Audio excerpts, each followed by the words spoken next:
Give me a minute and let's talk about uh, the violence in Ingushetia. So this is a tiny little place right on the Georgian border on one side, and then some Russian republics on the other, including Chechnya to the east and northeast. And Chechnya, of course, is one of the Russian Federation's principally Muslim states. And that's the case in Ingushetia, too. Just like down in Azerbaijan, former Soviet bloc or former Soviet republic, just like in Turkey, right? This is the Central Caucasus Muslim population. Now, the reporting that you're seeing about some fighting going on there, I think people have the wrong idea. There is this sense that there is some kind of an uprising there. And there sort of is. It's been going on for a long time. But it's Islamic State actors. And yesterday or the night before and then overnight into the morning, the FSB and other law enforcement of the Russian Federation cornered 6 Islamic State actors in Ingushetia and eliminated them. Now, these guys didn't go out without a fight, that's for sure. They had grenade launchers, they had hand grenades, they had 50 caliber machine guns. They had lots of weapons there, and they put up a hell of a fight. But guys, this is not some kind of grassroots Russian revolution. No. These are no doubt what anybody in their right mind would consider terrorists who were looking to commit terrorist acts on the people of Russia.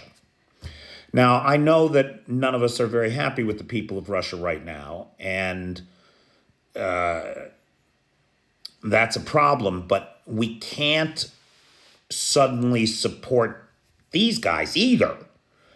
They are not the enemy of my enemy is not my friend. Not always. I mean, if any of our dealings in the Middle East in the last 40 years have taught us anything, that is the lesson we should have learned. And my concern about this whole thing is that what it really is a prelude to what's going to happen when the Putin regime collapses. And the Putin regime will collapse. Moscow will fall in on itself like it always does. That's how all these strongman dictatorships go down.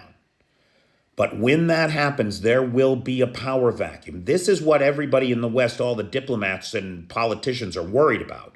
What happens when the power vacuum of Putin's demise is created? How much chaos can the world take?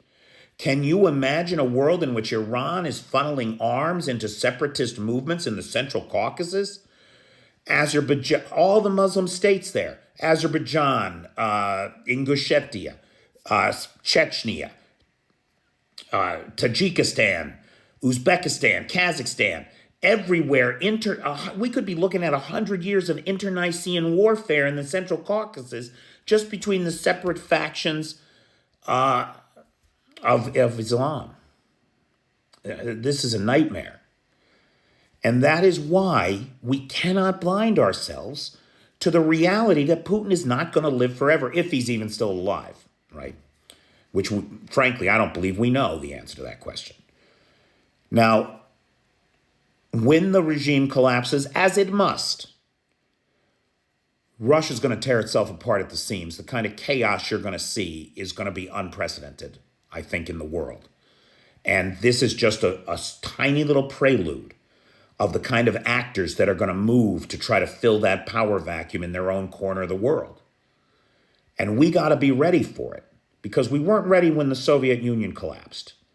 And so what are we going to do to get ready for the collapse of a country that spans 11 time zones and is basically the breadth of the Asian continent? That's the question the politicians ought to be asking. Not trying to figure out how they can tie the Ukrainians' hands behind their backs so that they can't defend themselves and give oxygen to the Kremlin in the meantime. Enough of this nonsense. Russia's doomed. They've doomed themselves. Putin is not immortal. He's gonna go sooner or later. And when he does, let me tell you, it's no joke. All hell is gonna break loose.